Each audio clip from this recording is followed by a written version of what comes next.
আসসালামু আলাইকুম। ইউরেনিয়াম একাডেমিতে সবাইকে স্বাগতম। আজকে আমরা দেখব পিএন জাংশন ডায়োড কিভাবে গঠিত হয় এবং পিএন জাংশন ডায়োড গঠনের সময় যে বিভব প্রতিবন্ধক সৃষ্টি হয় সেটা সৃষ্টি হওয়ার যে কৌশল সেটা আমরা আজকে দেখব। তো এই কোশ্চেনটা দেখো 2020 সালে একবার আসছে যে পিএন জাংশন ডায়োড এবং বিভব প্রতিবন্ধক সৃষ্টির কৌশল। তো চলো শুরু করা যাক। প্রথমেই আগে আমরা দেখব ডায়োড আসলে কি। আগে ডায়োডের সংজ্ঞাটা দেখব। ডায়োড বা জাংশন ডায়োড। তো দেখো আগের ক্লাসে কিন্তু আমরা দেখেছি যে পি টাইপ অর্ধপরিবাহী এবং এন টাইপ অর্ধপরিবাহী। তো দেখো ওই পি টাইপ এবং এন টাইপ অর্ধপরিবাহী থেকেই কিন্তু ডায়োডের সংজ্ঞাটা আসছে। দেখো যখন একটি পি টাইপ ও একটি এন টাইপ অর্ধপরিবাহী,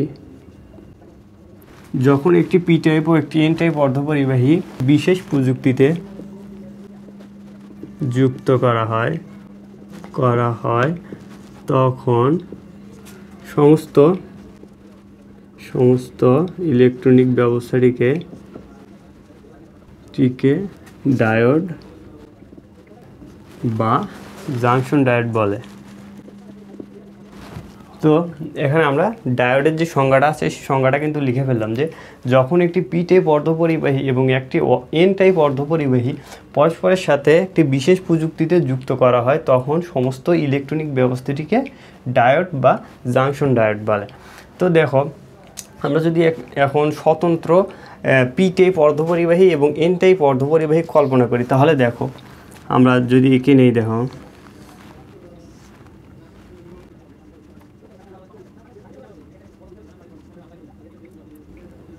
তো এটা হচ্ছে একটা এন টাইপ, এটা একটা এন টাইপ অর্ধপরিবাহী। এখানে দেখো মেজরিটি যে চার্জ ক্যারিয়ার আছে, মেজরিটি চার্জ ক্যারিয়ার হচ্ছে আমাদের ইলেকট্রনের মাধ্যমে কিন্তু এন টাইপ অর্ধপরিবাহী পরিবহন করে। এখন যদি আমরা একটা পি টাইপ অর্ধপরিবাহী দেখি সেটা কীরকম হবে, এই দেখো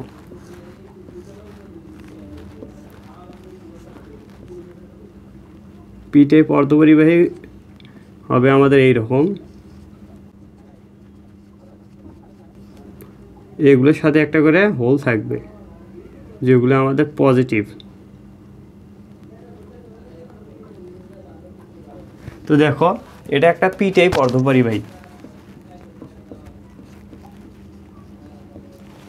কারণ এখানে যে মেজরিটি চার্জ ক্যারিয়ার আছে সেটা কিন্তু আমাদের হোল। দেখো এখানে কিন্তু পজিটিভ, এই হোলের মাধ্যমে কিন্তু পি টাইপ অর্ধপরিবাহীতে কিন্তু পরিবহন হয়। তো দেখো এই স্বতন্ত্র যখন এন টাইপ এবং পি টাইপ অর্ধপরিবাহী থাকবে তখন কিন্তু এরা কিন্তু নিজেরা কিন্তু আধান নিরপেক্ষ থাকবে বা তড়িৎ নিরপেক্ষ থাকবে। এর ভিতরে কোনো নেগেটিভ চার্জে চার্জিত বা পজিটিভ চার্জে চার্জিত থাকবে না, এরা আধান নিরপেক্ষ থাকবে।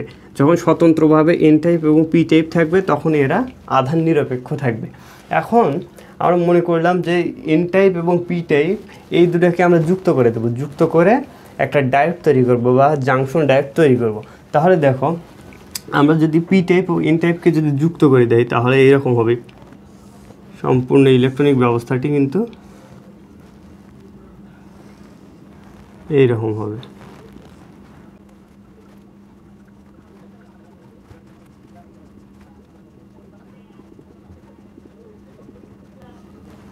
তো দেখো এটা হচ্ছে আমাদের পি টাইপ, এটা হচ্ছে আমাদের এন টাইপ। তো এগুলো যদি আমরা এরকম গোল করে দেই তাহলে দেখো কি হয়।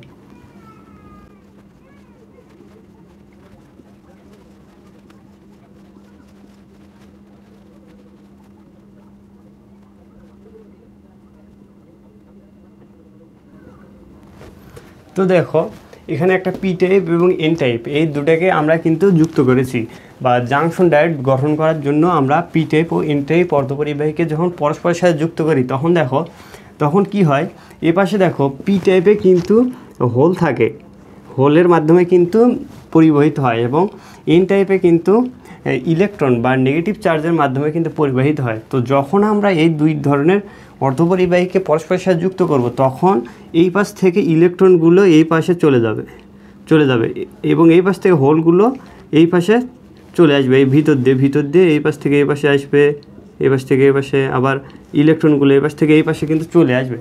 যখনই আমরা যুক্ত করব তখনই কিন্তু এই হোলগুলো এবং ইলেকট্রনগুলো পরস্পরের মধ্যে ব্যাপিত হয়ে এই পাশ থেকে এই পাশে চলে আসবে।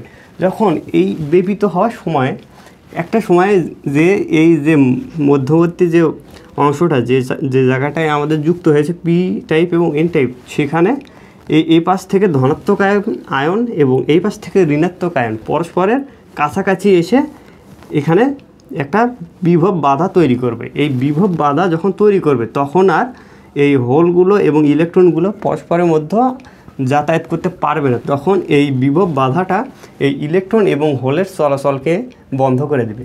তাই এই বিভবকে বলা হয় বিভব প্রতিবন্ধক। তো দেখো এখানে যখন আমরা বিভব প্রতিবন্ধক সৃষ্টি করব তখন এই ধনাত্মক আয়ন এবং এই ঋণাত্মক আয়ন কিন্তু পরস্পরের কাছাকাছি চলে আসবে এবং এখানে একটা বিভব প্রতিবন্ধক কিন্তু সৃষ্টি করবে। তো এখানে যখন বিভব প্রতিবন্ধক সৃষ্টি করবে তখন আর এই হোলগুলো আর ইলেকট্রনগুলো পরস্পরের মধ্যে যাতায়াত করতে পারবে না। তখন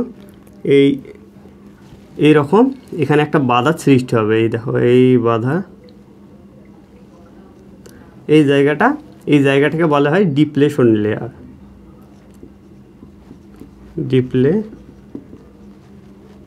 রিজিয়ন, এই অংশটাকে বলা হয় ডিপ্লেশন রিজিয়ন। এখানেই কিন্তু যে এই ধনাত্মক আয়ন এবং ঋণাত্মক আয়ন পরস্পরের কাছাকাছি এসে একটি বিভবের সৃষ্টি করে, এটাই হচ্ছে আমাদের বিভব প্রতিবন্ধক।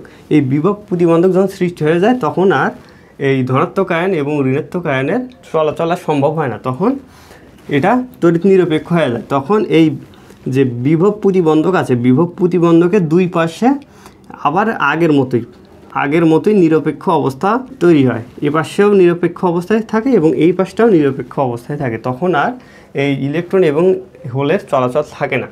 এরপর দেখো এই বিভব প্রতিবন্ধকের এক পাশে কিন্তু ধনাত্মক আয়ন এবং অন্য পাশে হচ্ছে আমাদের ঋণাত্মক আয়ন।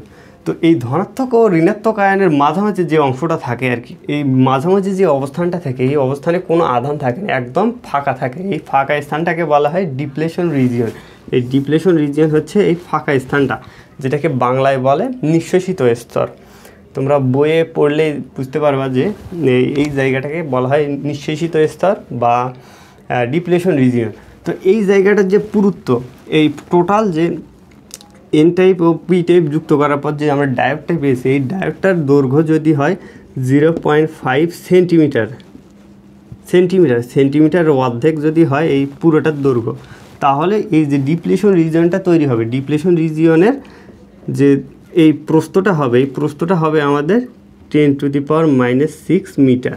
তাহলে দেখো কত ক্ষুদ্র অংশে এই ডিপ্লেশন রিজিয়নটা তৈরি হয়। যদি আমাদের 0.5 সেন্টিমিটার হয় পুরোটার দৈর্ঘ্য, তাহলে 10⁻⁻6 মিটার, মানে কতটা ক্ষুদ্র হয় এই ডিপ্লেশন লেয়ারটা। তো এই ডিপ্লেশন লেয়ারটা যখন তৈরি হয়ে যায় তখন আর দুই পাশের ইলেকট্রন এবং হোলের আদান প্রদান চলে না, তখন এটা নিরপেক্ষ হয়ে যায়। এই পাশেও নিরপেক্ষ অবস্থায় থাকে এবং এই পাশটাও নিরপেক্ষ অবস্থায় থাকে এবং এই পাশ থেকে কিন্তু তড়িৎ সংযোগ দেওয়া যায়। তো দেখো এই যে জাংশনটা এখানে তৈরি হয়েছে, এই জাংশনটার একটা প্রতীক আছে। প্রতীকটা যদি আমরা আঁকি, দেখো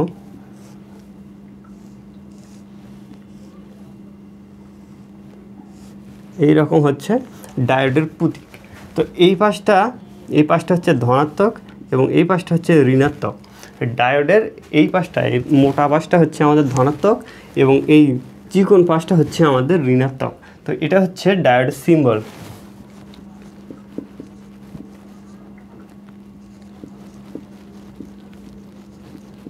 এটা হচ্ছে ডায়োড সিম্বল এবং এখানেই আমাদের কিন্তু পিএন জাংশনটা তৈরি হলো। তো দেখো আমি যে বর্ণনাগুলো বললাম এটা হচ্ছে আসলে কনসেপ্ট। তোমরা যদি একবার কনসেপ্টটা বুঝে যাও তাহলে কিন্তু এই কোশ্চেনের অ্যান্সার করা অনেক সহজ হয়ে যাবে। আর বইয়ের ভিতরে দেখবা বইয়ের ভিতরেই সুন্দরভাবে লেখা আছে যে কিভাবে এটা তৈরি হয়, ওখান থেকে তোমরা বর্ণনাটা পড়ে নেবে, তাহলে কিন্তু তোমাদের জন্য সহজ হয়ে যাবে। তো আশা করি তোমরা বুঝতে পেরেছো। আমি যথেষ্ট চেষ্টা করেছি তোমাদেরকে বোঝানোর যে কিভাবে আসলে এই ডিপ্লেশন রিজিয়নটা তৈরি হয় এবং কিভাবে ব্যাপন ঘটে আর কি। তো এর পরবর্তী ক্লাসে আমরা দেখব যে এই ডায়োডকে কিভাবে বায়াসিং করা যায়, ফরওয়ার্ড বায়াস, রিভার্স বায়াস এবং ক্যারেক্টারিস্টিক্স কার্ভ কেমন হয়, তারপর হচ্ছে আমাদের লোড লাইন, কিউ পয়েন্টগুলো কীভাবে নির্ণয় করতে হয়। তো এর পরবর্তী ক্লাসগুলো অনেক ইন্টারেস্টিং হতে চলেছে এবং খুব ইম্পর্ট্যান্ট ক্লাস আছে। তোমরা চ্যানেলটিকে সাবস্ক্রাইব করে রাখবে এবং যদি ভিডিওটা ভালো লেগে থাকে তাহলে অবশ্যই একটা লাইক দেবে এবং কোনো কিছু যদি বুঝতে সমস্যা হয় অবশ্যই কমেন্টে জানাবে। তো ধন্যবাদ সবাইকে।